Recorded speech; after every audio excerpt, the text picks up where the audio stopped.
Hi, everybody. Thanks so much for tuning in to our 40th episode of Plenty for Everyone. I am Jennifer Mulholland, the principal of Plenty, along with Jeff Shuck, my partner, the other principal, calling in from Michigan City, Indiana. And I'm calling in from Park City, our retreat center called Heart Space. It is so snowy here, and I keep talking about it over and over to whoever I get a chance to speak about it this morning, because it's ridiculous how much snow we have. We had about 30 inches fall in the last 24 hours, and there's nowhere to put it. We have like single lane neighborhood roads. So it's going to be very interesting as the snow continues to fall. But if you're a skier, now's the time to come out west and ski this beautiful powder. What Jen is successfully playing off is that she's talked about this over and over, because this is our third take at recording this podcast this morning, which is so ironic. We always say, be careful what you wish for. We want to do an episode on receiving constructive criticism. And we've now done 3 takes, 3 revisions to get you, dear listener, this version, which will hopefully find the light of day, dealing with our own exchange of feedback internally, how to give it and how to receive it. And that's what we want to talk about today, because it's a world that we're living in right now. Yeah. And And maybe you can tell us why. the irony, Jeff, I just think it's like, it's not only be careful what you ask for, yes, but it's also this commitment to practice what we preach, because it feels like the speed at which we're being asked to practice exactly what we're talking about. Just the irony of that is pretty comical. So, yes. So the original setup for this was going to be the fact that we got our first revision of our book back from the editors, and the previous 2 times I've tried to give this timetable, you've told me I've done it incorrectly. So I'm going to let you explain the timeline of when we submitted the draft and when we got the feedback back. Yes. Well, I think part of our intention with writing our first book was to be inside this portal of solstice to solstice. So we started at summer solstice, June 21st, 2022, and we submitted our first draft on winter solstice 2022. So that 6-month time frame is where we really kind of created our focus and our intent and the discipline to write our book amongst the other client work and the other, consulting and coaching work that we do. We then submitted it to our publishers and editors and got that feedback back maybe mid-January. And it, as you say, came in with a thud in our inbox. And it was quite intimidating to even open to begin reading a stranger's view of our first kind of vulnerable share, if you will, our birthing of something new around conscious leadership. And what it means to be a conscious leader and how you can practice it is really kind of what the theme is for our book. And it felt scary to even open up the email to look. How did you feel receiving it? Well, maybe just to give people a little context, if they haven't done this before, and we know a lot of listeners of our podcast have written a book, but if you haven't, what you do is there's actually a few rounds of edits, and this is our first edit. It's called a developmental edit. And the idea is it just is helping you on the overall structure. Did we repeat ourselves? Do we have a voice that's consistent? Do we know generally where we're going? Does the book hang together as a story? Then we correct, and there's a line edit, which is dotting of T's and crossing of I's and getting us to use the right pronouns and all the other things that happen when you read a book that someone has spent a lot of time working on. So it's interesting that it's not just one edit. I think that's kind of my first reaction, is that the process of making something is, you always call it, Jen, a birthing process. And definitely, like, I think my first feeling when I opened it was, holy shit, there's a lot of red marks in this. That was my, and then thinking, wait, and this isn't even the last edit.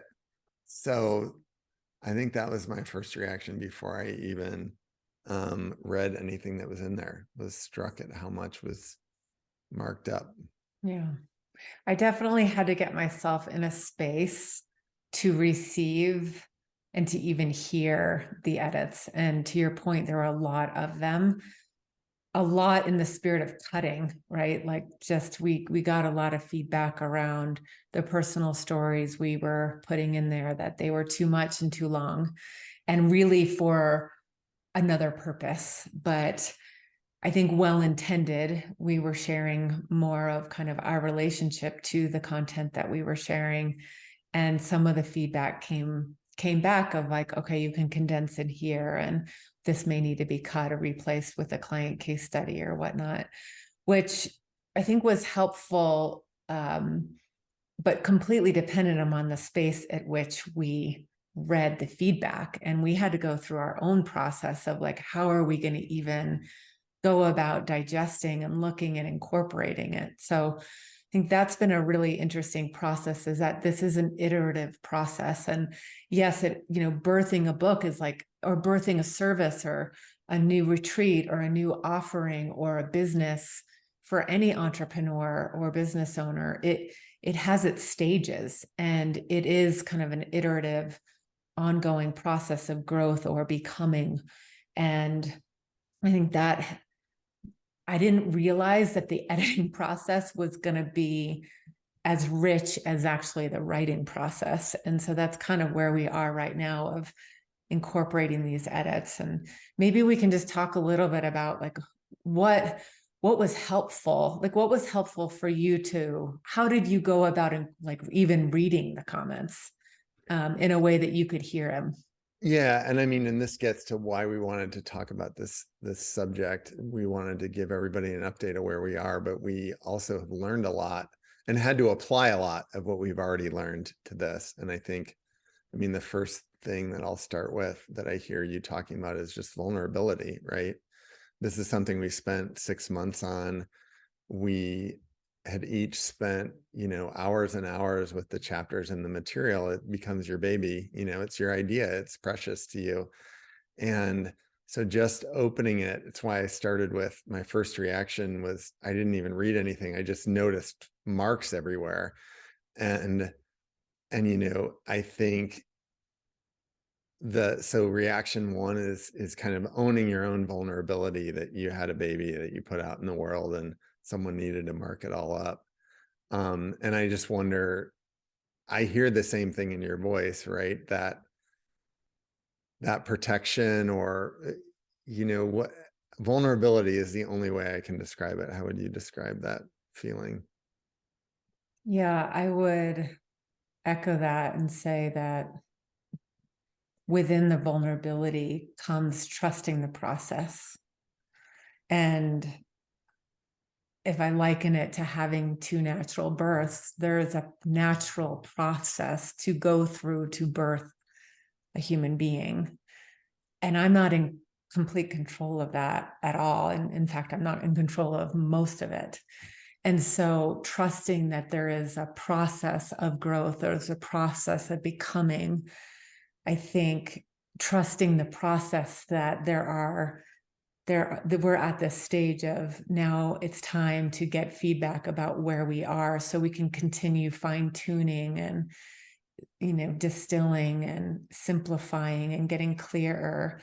But I think part of us we have had to trust our publishers of Modern Wisdom as the publishing company. And with intent, we were lucky to cross their path, or meant to cross their path, in that their approach literally is designed to help people birth their books. They use that language, and there's a whole process. So I feel like the vulnerability to not only put yourself out there and write and speak your truth, but also trusting the process, that part of it is to see how that truth interacts with the world and interacts with a stranger reading it, who we had no relationship with.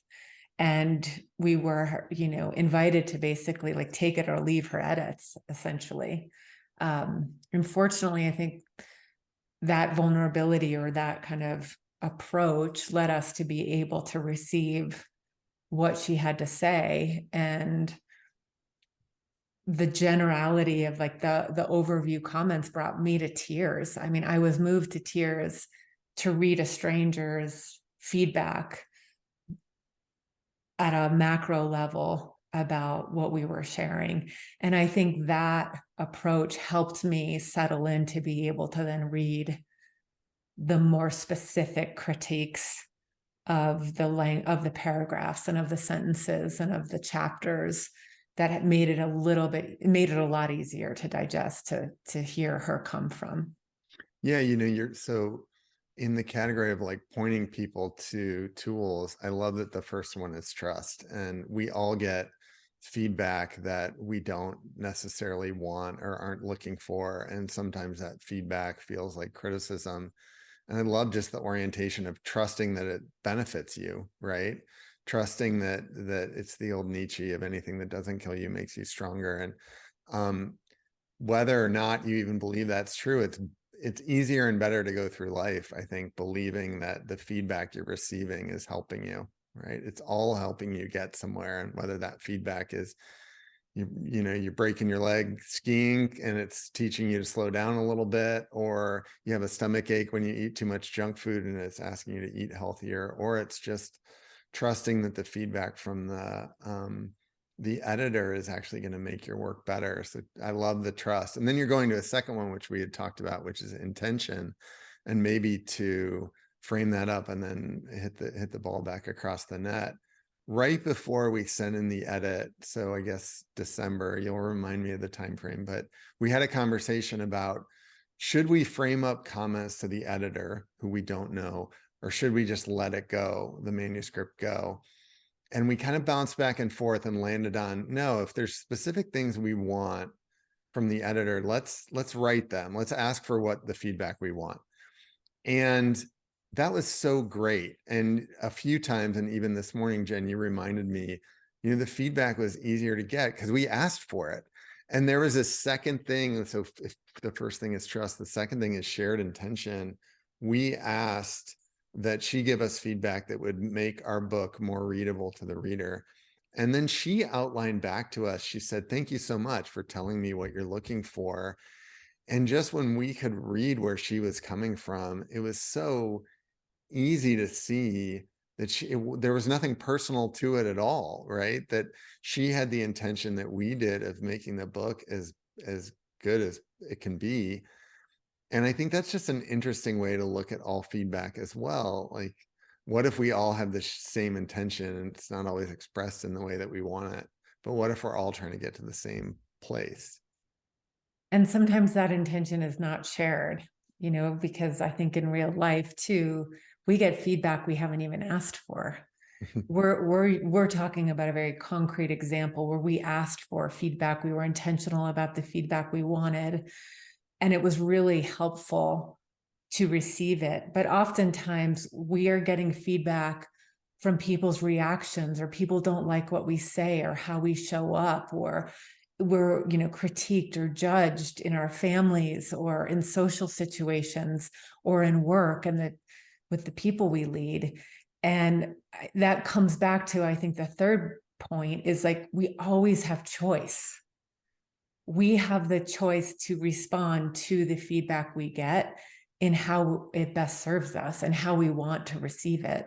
And that is a nuance of catching ourselves and not playing victim and not having to take every piece of feedback and run with it. We have the choice to sit with it and to respond. And sometimes there are other tools and mechanisms that we can talk about that are helpful to help you make a more empowered choice on how you are interacting with that feedback. But I think the theme of, trusting and having a shared intention sets us up for, then it's an easier choice to make about how we want to incorporate the feedback. And in our case with the book, there's not many red lines that we aren't going to directly incorporate and accept and act on.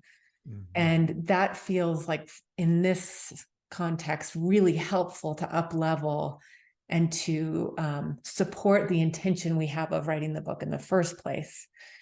And other times when we're not asking for that feedback and it feels really off-kiltering or disruptive or hurtful, it's easier to react versus remember that we're always empowered to ask ourselves, is this helpful? Do I want to incorporate this?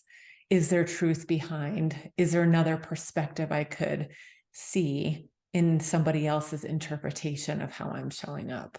I like what you're pointing to, because there's a nuance there that I think is worth exploring, of the idea that if we're in a partnership of trust and shared intention, like you might have with your family or your loved one or your team at work, that then feedback is on offer. I think you're pointing to the difference between feedback, which is this mutual exchange, and just comments, right? Just feed. And this takes us to one of our favorite punching bags is social media, but there's a reason that, what used to be called the wall on Facebook, if anyone even still remembers that or uses Right. Facebook anymore, is called the feed, right? Like it literally evokes you being a domesticated animal, going to the trough and getting your cornmeal, spooned out to you. It's the feed. It's this drip of crap that you may not want and you definitely didn't ask for. And I think there is a difference in just taking people's feed versus the feedback of, and I like you're pointing to something here of how maybe a conscious leader can differentiate between all the stimulus and all the opinions out there that people are more than happy to share, right, about how you should conduct your life, which is different than people sitting down in trust and intention and saying, hey, I know the kind of person you want to be, and you have the choice, your third word, to take this or not, but this is what I see, right? So I like that difference, because I think sometimes as a conscious leader, because we're trying to be attuned and aware, there's a risk of mistaking opinions for feedback. And I think you're pointing out that they're different. And I think that's a really wise observation. Yeah. Well, it's the juicy intersection, I think, of where we love to play, of like the professional and the personal, right? The leader part of ourselves and the intimate, human of ourselves. And I will speak for myself, and I know you have had we all have had many experiences like this, where you walk into a room or you have an interaction and it's abrasive and you don't even know how you got there, but you can feel the judgment or projections or criticism coming at you, either because you said something a certain way or it received a certain way, or maybe what you shared triggered a reaction in somebody else, or they weren't really listening, so they just glommed onto a part of what you shared. And all of a sudden you're in this like defensive, protective mode, right? That creates kind of a shutdown, if you will. And I think it's very different when you have a shared intention to help one another grow. So as a conscious leader, as we lead other people, a leader is a person who's leading, shining the light, and is a leader of people.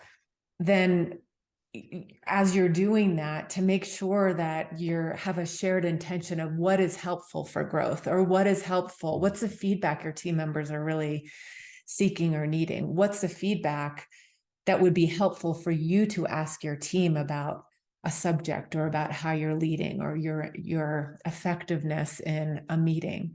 And I think with the book, for us, we had a shared intention, you and I. We communicated that shared intention and what we wanted. And fortunately, we received somebody who matched the desire that we were writing towards, and that writing towards the audience of a conscious leader. Like there was another subject that our editor helped us get clearer on how we could better or more effectively reach the reader we were writing to. And I feel like there's like an interesting playground there of matching intention, asking for feedback, showing up with vulnerability, And that quality difference, that feels a lot different than when you don't ask for feedback and somebody's just giving it to you. And then all of a sudden you're kind of down this rabbit hole of defensiveness and reaction. Well, I think, yeah, I think the defensiveness, I mean, you're pointing to another concept that's worth exploring. It's the idea of kind of taking responsibility for your own need for affirmation, right? And so this is maybe not exactly related to the ideas of trust and intention and choice that we're talking about, but it is a place that I know I get into trouble. And I think sometimes the clients we work with get into trouble, that they've cloaked the need for affirmation in a request for feedback. And that's just a recipe to be super disappointed. Like, if you have not learned that yet, let me be the one, dear listener, to tell you, right? And so what you're actually asking when you say to someone, take a look, would you read this article and tell me what you think about it? And you get, it's all red penned marked up, and you actually just wanted someone to write A+ at the top of the paper, right? Life is a different kind of school, and we get different kinds of grades, and the grades all come from ourselves. So I think that's a very interesting process of, wait, what was I actually asking for? And you framed a great tool of, as when you are asked for feedback as a conscious leader, it's nice to say in return, what kind of feedback would be helpful? Right. Because sometimes we also kind of cloak our need for control, you know, in an ability to give feedback. And so these things of like, I need affirmation, but I'll ask for it in feedback, or I need to show how smart I am, but I'll cloak it in feedback, are really like little shadows out there that these these kinds of interactions Mhm. help Yeah. expose for us. And it's sneaky. I love what you just emphasized, because it's one of the tools I think we wanted to share that works for us is checking out your assumption. So just asking, reflecting back what feedback would be helpful is so powerful, because you check your assumptions at the door versus acting on what you think would be helpful or what you think the other person is really needing or wanting in the moment. I find myself getting caught in this all the time, because I come from, like, my natural default is to coach, is to motivate, is to help, it's to heal. And if I'm not careful, I kick into coaching mode way too quick. Like, I kick into the affirmer, and I kick into the, what I think would be helpful. And then I can tell shortly after a few minutes of speaking, even though my heart is coming from such a pure, caring place, that it's not landing. It's not really what the person needed in that moment. And I didn't ask what would be helpful. Sometimes when a person is suffering or hurting, they don't know what they need. I'm sure many people listening, including ourselves, can relate to that. Like, when you're in overwhelm, when you're filled with anxiety, or you're feeling super lost, it's hard to know what you need. But there's body cues, and if we don't ask the people that we care about, or that we're in this conversation with, or our clients, or people we're leading, it's much more likely that we'll kind of miss the boat or speak past them, because we're running on our false assumption of what we think is going to be helpful. Well, I love that. And the other thing that just I'd love to tag on to that is, there's a corollary of, like, sometimes when people are in a moment of despair or a moment of crisis, they honestly, you'll say, what do you need? And they'll say, I don't know. There's other times, I mean, there's another trap where we'll sometimes occasionally hear this from clients. We'll say, what kind of feedback would be helpful? And people will say, I just want you to tell me what to do. And that's equally a red flag. Yeah. Ours isn't to solve for other people. And I think it really takes discipline when people say things like that to us, because we do have lived experience and we do have perspective and we want to help. And in those moments when we hear people say, I just want someone to tell me what to do, wow, that's the sign for us to slow down and not say anything and point people back to what they know inside, because um it's that's a tricky, slippery slope. Yeah. And there's nothing more fucking annoying than somebody telling you that you have the answers inside. Mhm. I mean, Yeah, like, true. right. So we know this to be true because we've experienced it for ourselves. And the more committed we are to turning inside for our answers, the more practice we have on tapping into them.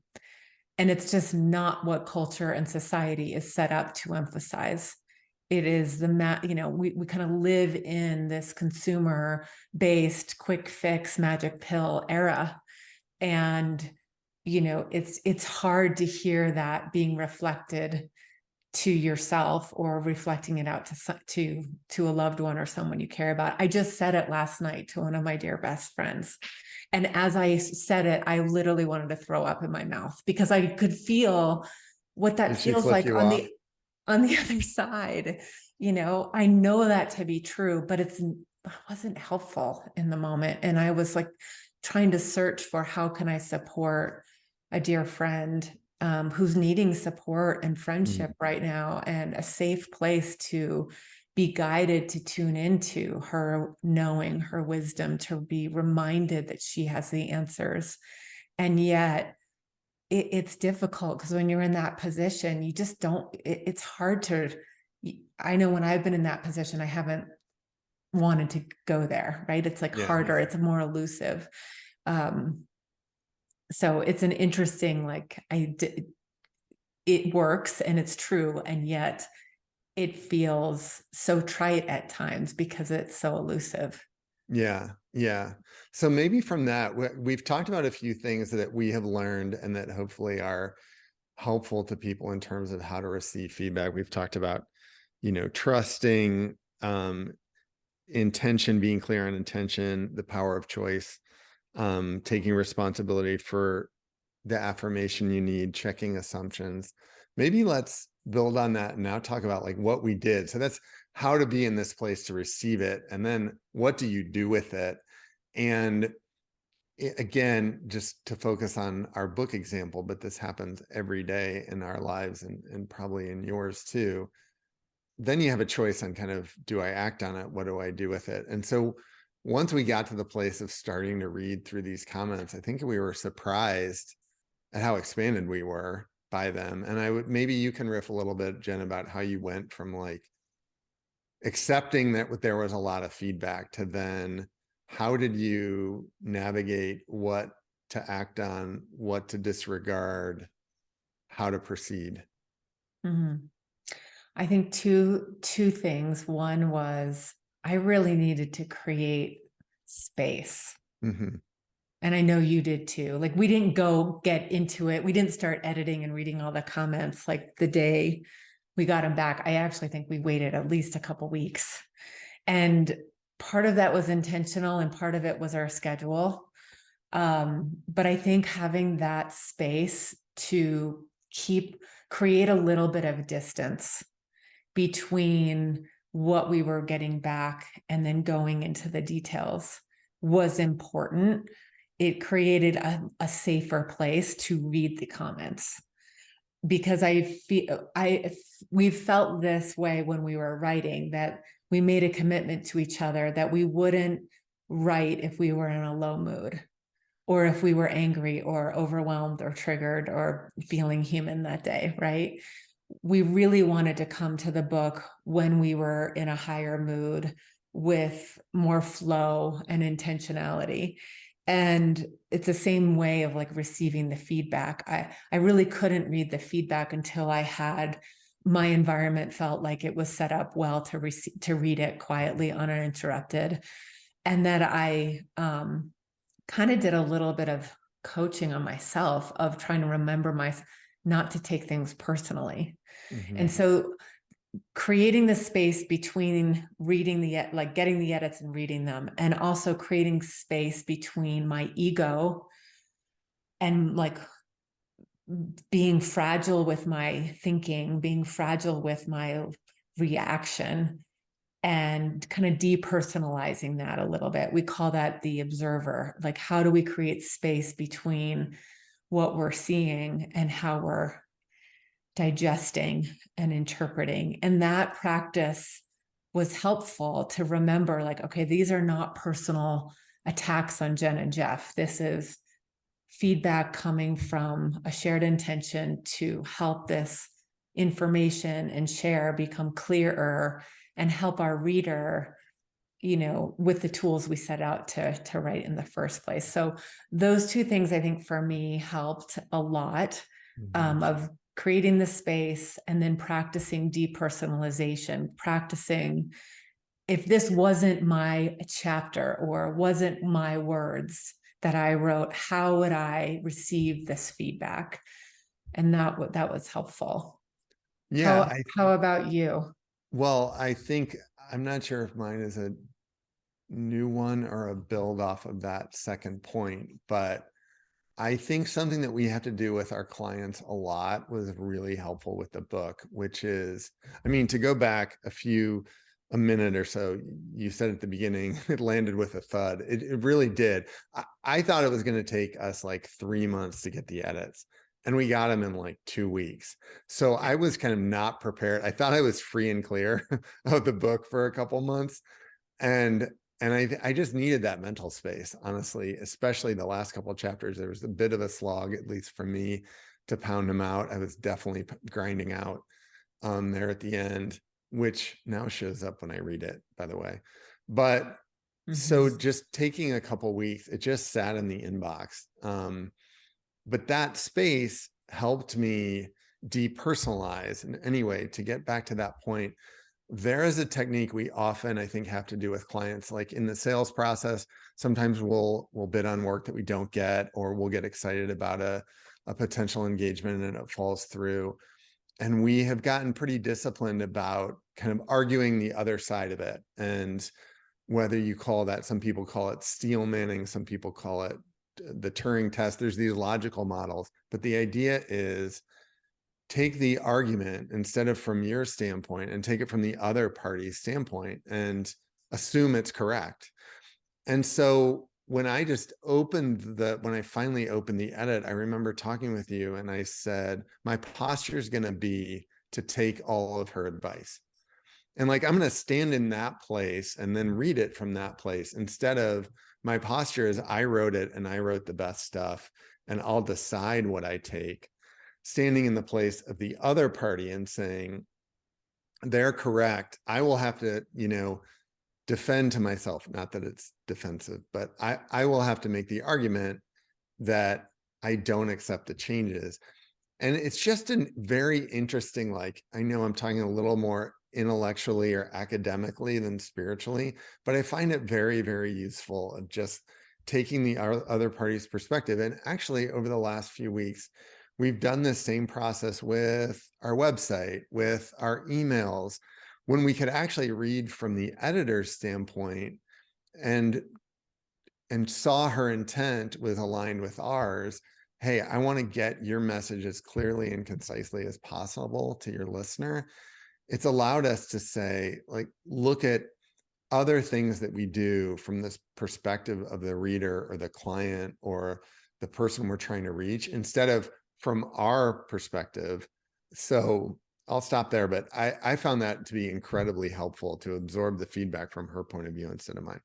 Yeah, I love that. And it kind of tees up, I think, the last point we wanted to, or maybe two more points that we wanted to talk about, is that, especially when you're not asking for feedback, in our book example, our editor was so aligned with our intent because we were really clear about our intent and she matched it. When we are out in the world or working with clients, leading teams, interacting with loved ones, and we get that instant feedback or criticism that we didn't ask for, assume good intent first. And notice what happens when you do. Because oftentimes, especially in society right now, there's just so much siloed competition. The reason why we have such a huge DEI kind of initiative in business and equity and inclusion is because we've been set up to think that we are separate. And this competitive model that is so in our ethos of culture perpetuates this idea that people are out to get us, or that we are different from each other. And yes, we all have differences, but the intent behind our actions and the intent behind other people giving us feedback often isn't malicious. Often it is coming from a place of care or interest in growth. And sometimes it's not. So it's just a really helpful, question to say, okay, can I assume good intent here? And if I did, how would I be able to receive this feedback? And if you don't understand, or if it's landing, in an abrasive way, again, you have choice of how you deal with it. You can ask for context. You can ask for, clarity. You can ask for more information as to why that person felt like they needed to share their feedback with you in such a way. There's just an inquiry that I think it opens up a dialogue to check out your assumptions, to close the distance, and to again, empower you to choose of how you want to move forward. So that feels really helpful to practice on a day-to-day basis, whether it's with your clients or the people you lead or the loved ones in your partnerships at home. I think that's a great one to end on. And I think the last podcast from a couple of weeks ago, we ended on a topic and I said, oh, we could do a whole episode on that. And I'm going to say the same thing about assume good intent. We could do a whole episode on that. And actually, in one of the chapters in the book, we talk about this, and that, we're not saying there aren't injustices, there aren't inequities, there aren't structural, malicious things structurally that have been set up, historical wrongs that need to be righted. We're talking about empowerment. We're talking about taking your own viewpoint back. We're not talking about, giving a pass to every injustice that comes your way. And there's a lot to unpack there that would be great for a whole nother episode. But when you start by saying, assume good intent takes us all the way back to the beginning of trust. Like, I trust that this will make me better somehow. That doesn't mean you tolerate it or forever. And there is feedback, and there are things in the world that are worth changing.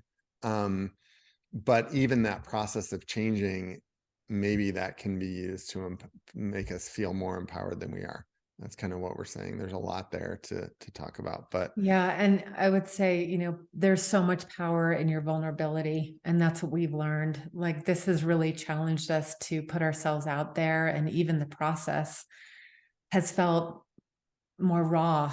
And the more raw and real we can be in our companies, in our businesses, with the people you serve, the more real, the more growth, the more authenticity, and the more empowerment is able to emerge. And that's not a place you get to by reading a book or by having any instructions. It comes forth by experimenting and by living and leading and learning what works for you.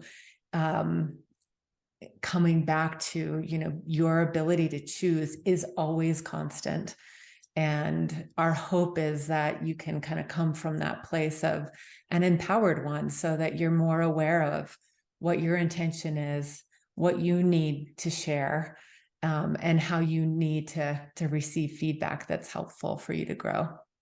Can I add one point that you just inspired? I do think at the end of the day, it comes back to our namesake. It comes back to having a worldview of abundance versus a worldview of scarcity. And when you look through a lens of scarcity, ideas are few and far between, and inspiration is hard to get at. And so criticism to your ideas feels really personal, and it feels like an attack, and it feels like it's undermining something precious and something so limited.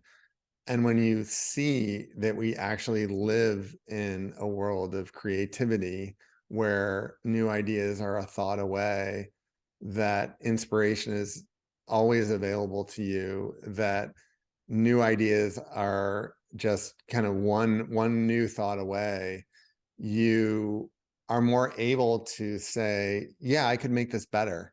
right? I can sacrifice this good paragraph to make a great paragraph, or I can let go of this pretty good idea that I spent a long time on to let someone else in to make that pretty good idea really exceptional. And I do think there's an orientation back to the idea of plenty that's part of creating. It's part about creating with someone else, right?